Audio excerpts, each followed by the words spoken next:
നിലമ്പൂരിൽ കൊല്ലപ്പെട്ട മാവോയിസ്റ്റുകൾ അജിതയുടെയും കുപ്പു ദേവരാജിന്റെയും പോസ്റ്റ്മോർട്ടത്തിന്റെ ചില വിവരങ്ങൾ പുറത്തുവന്നു.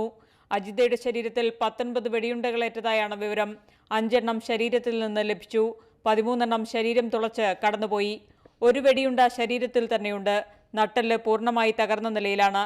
ആന്തരികാവയവങ്ങളും തകർന്നിട്ടുണ്ടെന്നാണ് വിവരം. അരയ്ക്ക് മുകളിലാണ് കൂടുതൽ പരിക്കേറ്റത്.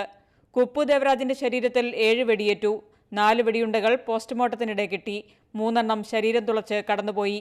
പിൻഭാഗത്താണ് കൂടുതൽ വെടിയേറ്റത്.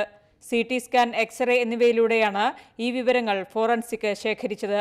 മെഷീൻ ഗണ്ണോ AK-47 പോലെ തുരുതുര വെടിതീർക്കുന്ന തരത്തിലുള്ള തോക്കുകൾ ആകാം വെടിവെക്കാൻ ഉപയോഗിച്ചത്. അങ്ങനെയെങ്കിൽ ഏറ്റുമുട്ടൽ പോയിട്ട് പ്രതികരിക്കാനുള്ള സമയം പോലും ഇവർക്ക് ലഭിച്ചിട്ടില്ലെന്ന് വേണം കണക്കാക്കാൻ. പോലീസ് നേരത്തെ പുറത്തുവിട്ട ചിത്രങ്ങളും ഇതോടെ ചോദ്യം ചെയ്യപ്പെടുന്നു.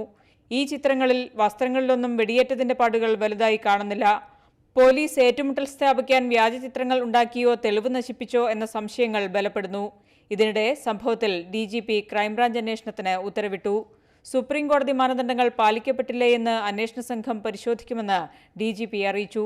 മാതൃഭൂമി ന്യൂസ്, കോഴിക്കോട്.